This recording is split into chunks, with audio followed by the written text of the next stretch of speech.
Welcome to the Business Building Blocks podcast, where we talk about struggles and celebrations that leaders and entrepreneurs experience on their journey to success. I'm your host, Kristina, and I'm passionate about helping you achieve massive amounts of success at work and at home.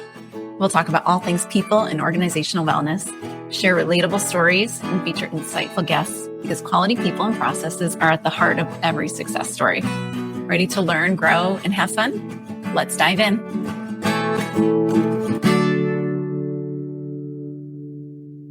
Hello and welcome to the Business Building Blocks podcast. I'm your host, Kristina Schmidt. It is, as I'm recording this, November 11th. So that is Remembrance Day here in Canada, Veterans Day over in the US. And so I'll start with saying thank you to all of our veterans. Thank you to everybody who's served in any kind of the military services. We thank you. You have done tremendous work, tremendous sacrifice for our freedoms. So thank you for that. It is also, speaking of freedom, it's 1 week almost past the U.S. election. So as many of you know, I am a U.S. citizen. I live in Canada. So I kind of get to hang out in both political environments. So it's been an interesting, we'll say, election season. And in this less than a week's time, I have found myself wanting to give advice to many people that I've been giving to my 5-year-old lately. So I'll tell you about what Ryan, my 5-year-old, has been doing. He's got a lot of emotions, a lot of big thoughts, big feelings. So when he gets angry, he gets really angry, and his first go-to is, I hate you. And I'm like, hey, bud, just because you don't agree with me or you don't like what I've said doesn't mean you hate me. Or just because someone took something from you doesn't mean you hate them. You're still friends. You're just not happy with them right then, or you just don't like the thing they said. Which brings me to the elections. There are many people blasting through social media or whatever and literally like unfriending people or unfollowing certain service providers, even like influencers and that kind of thing because of political views. So I just want to talk about conflict. Conflict is, well, first I want you to pause. How does conflict feel to you? So when I say these words, when I've just been telling those stories, how does that feel inside? Are you anxious? Are you like going, oh, that sometimes is my feeling. I'll be honest. But how does it really feel? And then I just want you to think, what's the purpose of conflict? Is it a good thing? Or is it a bad thing and something to be avoided? When you really look at it, conflict done respectfully, sometimes even disrespectfully, but conflict is the only way that things will change. We only have the United States of America and really even Canada because there was some conflict, right? People didn't like what was happening and they came over and they eventually established a whole new country. So there is conflict there, but things don't get invented. Like we probably wouldn't have cell phones unless there was some kind of a conflict or a need that had to happen to have a cell phone. And now most of us are addicted to them and we can't get away from them, which is another source of conflict. But we need conflict. We especially need conflict in our workplace because we don't want people just going, yes, yes, and agreeing. And if you do, you don't enjoy my podcast anyway. So I'm assuming that everybody who's actually listening to this likes conflict, sees the need of it, or they want people to be empowered to contribute to their team. And they want them to be innovative. They want them to be successful. So I'm assuming that's why you're listening to this podcast. So with that, we need conflict, but we need to learn to do it well. And so I have a couple of just simple ground rules to start you out on this journey. Again, it is November 11th. So if you're in the US, you're going to have family holidays coming up. So you've got Thanksgiving, our Thanksgiving number 2 for me. So Thanksgiving, you'll have Christmas, and you might have extended time with people that you don't see often. So lots of potential conflict coming at work and at home. So I'm just going to give some simple ground rules. I've had other podcast episodes where I've talked about a whole stretch, a process for doing it. But overall, like, we just need to support conflict. So there are just some ground rules and maybe mindset shifts that will help. So let's go through those. So my first one is very much related to the advice I've been giving my 5-year-old. It is, disagreeing does not mean that you hate the person. I know it sounds so simplistic, but there are so many times when it's like people start to disagree. And I remember this as a leader. I would be in a meeting and people would be disagreeing. And I was always like, I knew I needed them to have this conversation. Sometimes the conversation would get nasty though, right? And so at some point you have to stop that. You need to bring it all back in and like bring it back to good, right? So you need to kind of be, as a leader, you need to be watching what's happening. But overall, you want these ideas to be sussed out. You can step in to keep it clean, right? No hitting below the belt, all that kind of stuff, and facilitate a more productive conversation. Because when people start, calling names or accusing things that are maybe just an idea that they have, that's not going to lead to a healthy conflict. So just keeping in mind that disagreement is a good thing. And the fact is that when we start bringing these different ideas out, even if they're not really contentious ideas, but when we start bringing them up and saying, hey, can we have a chat about this? I feel this way, but it seems you have the opposite. Can we have a chat? Right? When we start talking through those things, we might find that our relationships will grow stronger because now we're having a deeper understanding of people. It's not just what's in our brains, because our brains are pretty miraculous little things. Have you ever done those, like read those things where they've scrambled up all of the words in the paragraph, but they've left the first and the last letter intact? You can read it almost as easily as if it's all written properly, but our brains are able to connect dots. In a similar way, when we're working with people, we're talking with people, and we don't maybe get all of the conversation or all of the social cues that we might need. So like texting, for example, or emailing, we see only the words. So we don't have the intonation, we don't have the inflection, we don't have the pauses in the right places, we don't see facial expressions, hand gestures. If you're listening to this just audio, you're not seeing me get all excited and animated with my with my hands because I get super excited and pumped about this sort of thing. But you're not seeing that. So maybe you're missing some of the energy. But our brains are able to fill in the blank. But they're not always accurate. They're going to fill in the blank based on our own histories and our own experiences and our own belief systems, which are not going to be the same as anyone else's. No one else, even a sibling, even maybe a twin, they are not going to have the same life experience, thought beliefs, thought patterns that we have. So we have to talk about it.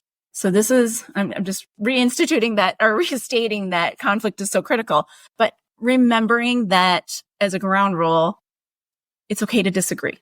We can be very good friends with people we disagree with on certain things, and that's all right. And if we talk about it, we have spirited discussions, that's okay. Sometimes that makes it fun. Have you ever left a conversation where you're like, man, that was a really fun argument, right? And it's not malicious. You've just really sussed out some opinions and maybe gained a deeper understanding, or maybe you've thought through your thought process even more. So keeping that in mind, that's my rule number 1. But it leads me to rule number 2, and I've talked about this one before.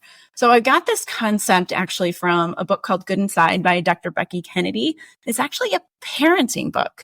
So if you have not read it and you want a different take on leadership, I highly recommend reading this book, because when I read it, I probably could have rewritten the whole thing with how you would deal with your team. Because it is so, like, people are people, whether they're tiny humans or big grown-up humans, right? And as my colleague, Melanie Taylor, who has written the Thrive program that I do, we are all children dressed up in our adult costumes, right? So we are still at heart children. So taking parenting advice and applying it to your leadership, very helpful. So anyway, this advice came from a parenting thing. But our goal in a conflict, or our goal in any kind of a misunderstanding, needs to not be to convince the other person that our idea is correct. That's not the goal. The first goal needs to be to understand their perspective. So think about that for just a second. Think about how you might come into a conversation where you're just trying to get understanding, not trying to say, my idea is correct, you need to think it too. How would you approach that differently? You would ask questions. You might have empathy, which I've talked about. I had a whole series about trust and empathy, right? So you might have empathy already. You might be so curious that you're like, wow, I never thought about it like that. And then you come away with, maybe you haven't changed your mind and they haven't changed their mind, but you can be empathetic to that side of it because it's like, I can see it from that perspective. I'm not so close-minded that I'm going to say, no, that's not correct because it's not my idea, or no, it's not correct because it doesn't follow this belief system that I have. I'm going to say that, well, I can see your perspective. Yep, it follows some logic. We just have some core beliefs that are different. And then it's up to you to decide if that's okay or not. Going back to rule number 1, right? Are you okay to have those different core beliefs? So I'm going to get into that part in just a few minutes. So that's my rule number 2. So remembering the goal of the conversation is to understand the other perspective, not to convince them of their idea. And the third rule, the third ground rule, is trust, right? Again, I've had a whole podcast about trust. So establishing trust and reestablishing and growing and building that trust inside and outside of these conversations, these conflict feeling conversations, that is critical to making these productive. Because when we trust somebody, we know they're not undermining us, and we know they're not out to get us or out to hurt us or to make us look stupid or any of those things. And that's the key to having these healthy conflicts. So on your team, you should be developing trust between peers. And I'm not saying you have to go do trust falls and all of that stuff, but you need them to have the conflict, have a reasonable argument or disagreement about it, and then come away with knowing the relationship can still be intact. And this is just a base level thing. So if you read 5 Dysfunctions of a Team by Patrick Lencioni, he lays out this pyramid of how to have good conflict, essentially. And the base of it is trust. We have to have trust. And this is like the base of every relationship. So when we think through trust, it's helpful to think through it in different sections, because sometimes we just have like a gut feel, like just don't trust this person. So I've had this with somebody in my team where it's like they're telling me things and I like the person. I know they know what they're doing, but sometimes they tell me something and it's like, why don't I believe them? And there's different ways to look at trust. So the first and kind of basic one is like, well, are they doing what they said they're going to do? Right? So if you're looking to build trust with someone, only commit to things that you're going to actually do, because not doing them is actually going to set you 2 steps back, right? So do the things you said you were going to do, because that builds trust. It's number 1, right? Second thing, you've got to look at, okay, well, do they know what they're talking about in this situation? So, maybe taking all the political things, there have been untruths from both sides, from the media, from political commercials, because they don't have to be true, but there's a lot of questionable things that are out there and things that are just blatantly not true. So when people are starting to argue sides of these things, it's like, well, do they even know what the fact is? Or are they going off of maybe these fear-mongering things or these ideas or what so-and-so told them, but no one's actually read the thing or read the law or read the bill or read whatever it is. So they're not actually knowledgeable. So understanding that and saying, well, what you're saying, maybe I don't trust that part of what you're saying. And sometimes that can kind of solve the argument in your brain, because as leaders, being humble is sometimes is a very critical virtue to have. And sometimes just saying, okay, well, I can see how you might think that. I disagree, but you know what? I respect that you think that way. And just knowing that, I'm not saying like agree to disagree necessarily, but understanding that maybe their perspective is tainted a bit, or maybe they don't have all the truths, and maybe we don't have to trust that, and we don't have to really entertain that argument either. So it's a little bit off track on that one. So trust will come into like, are people doing what they say they're going to do? Do we trust that they know what they're talking about? So it's kind of like a credibility sort of thing. Do we trust that they understand us? So this leaning back into that rule number 2, have they tried to understand our perspective as well? So there's trust in that. And then like, there's that integrity piece. Do we trust them as a human to do the right thing? Because again, going back to these misunderstood beliefs, they may have wonderful integrity. They're missing a piece, or they didn't see this one thing, or they've been lied to by people that should be trustworthy and we should be getting truth from. So there's a lot of pieces to trust. So it's important to try to, I'm going to say it's helpful to try to see where the trust has broken down in order to grow it. Now, again, holidays coming up. You may have a family member that you haven't seen in a long time, and you haven't seen them for a long time because your relationship is not good, right? So when we talk this trust end of things, we have to trust that they're going to treat us with respect as well. And if we can't trust that, now we have to put a boundary in place. And so to clarify boundaries, this is not a boundary episode. This probably be an entirely separate episode about boundaries. But quick lesson on boundaries is that a boundary is not trying to control anybody else. It's literally just controlling what we do. So a boundary would be, I can't speak to you when you talk like this, or I'm not going to have these conversations with you if you continue to yell. So you're not saying, don't yell at me. You're just saying, well, if you're going to yell, I'm going to exit.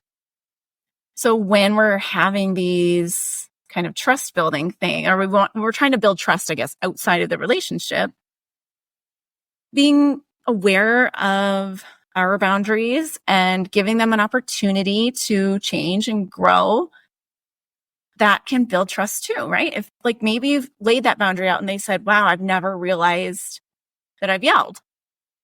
And so thank you for letting me know. Not everyone is going to react that way to things, but that can actually grow the relationship versus just engaging in the argument, yelling back, or just never talking to them again. So there are a lot of things you can do with boundaries. And so kind of bringing all of it together and back to the boundary thing, there will be times when maybe when you're going back to like that rule number 1, where, there could be a base value that is disagreeing or that you disagree with, where it's actually imposing on you, right? And like, that's kind of a boundary. So another way to think about boundaries is how much access do we allow people to have to us, and how much ability do they have to impact our mood, maybe is not the right way to say it, but our system. So if you're having a discussion and you find that there's a core base belief that you disagree with, but it never really, it makes you understand their perspective, but they're not forcing you to change your perspective or to change your core belief, then like they're not in that part of it, right? So it's like we have a fence with our boundary and they're not trying to enter that fence. So it's okay. It's okay to be there. It's like you can still be friends with them. You can still work at the same place. You can still have family parties with them or hang out with them as a friend, and that's fine. But it's if someone's trying to force into your fenced area, or maybe you've opened the fenced area for them and they're in there and they're kind of making you be affected by that, then you have to look at, okay, do I need to reestablish a boundary here? Do I need a really big boundary because they're not going to follow any boundaries I set? So there becomes a point when you have to make decisions around how far you let them go, right, with the conflict, because the conflict is now maybe not respectful anymore. Okay, so too big of a tangent on boundaries there, but just a quick lesson. I think I'm going to have to, I'll put one together. I'll put an episode together on that in the next month or so. But when we're having these conflict discussions, it's important to think that and to remember they're important to have. We want to keep them clean, right? No hitting below the belt, but we need to have that honesty. We need to have that ability to say what it is we believe. We don't need a lot of expletives around it. We shouldn't be calling names or like that kind of like, it shouldn't be dirty, but it needs to be honest. Like I've seen conflict go really bad in the passive aggressive side where it's like, you're thinking all these things like, I don't like how you do this. I don't like how I feel when you approach me this way. I don't agree with how we're approaching this problem. Like there's real life things that need to be dealt with. But instead of saying that, they're saying, well, what do you think about that? And well, I don't really like it, but and so we get into this passive mode. Now conflict doesn't get resolved. It doesn't get solved. And we're stuck in a place where we don't want to be and we shouldn't be. So it's important when we're having our conflict to follow these kind of rules and then making sure that we're being truthful, being honest, but keeping it above the belt. Okay, so if you found today's episode helpful, please share it with a friend, subscribe to the podcast, subscribe to the YouTube channel, leave a comment, and leave a review, because this is how we get more word out to people, especially as we're having a lot of conflict now in the world. Again, we're coming into our holiday seasons, so there's maybe a little bit increased conflict there. So share this episode with some people, maybe establish some ground rules, or keep those ground rules in your brain as you're going and approaching these events and these situations, and bring it to your team, because that is really, really where it's going to be the most productive. Because when we have healthy conflict, now we're innovative. Now we're solving problems and we're getting to the root of things, and we're actually making sure we have the best resolution, not just the one that we all just, one who spoke the loudest or is the most offended when they're told no, right? So share this with a friend. Subscribe, leave a review, comment back. How is this working for you? What do you think of these rules? Are they working for you? And if you would like to bring this into your team, to bring some healthy conversation, some healthy conflict, and really learn how to embrace it, then reach out to me. You can reach out on my website, just KristinaSchmidt.ca. Reach out, book a call with me, and let's have a chat. Let's talk about like what's on your team, what's going on.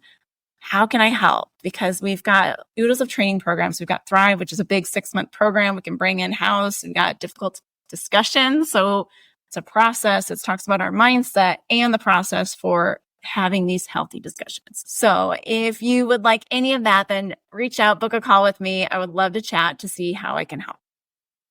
And I will see you all next time on the next episode of the Business Building Blocks podcast. Thanks for tuning in to the Business Building Blocks podcast. If you enjoyed this episode, make sure to subscribe so you don't miss what's next. If you found value in our conversation, please leave a quick review, like, or share. It helps us reach more amazing listeners like you. For more resources and insights, visit KristinaSchmidt.ca, where you can find tools and support to empower your leadership journey. Thanks again for listening, and we'll see you in the next episode.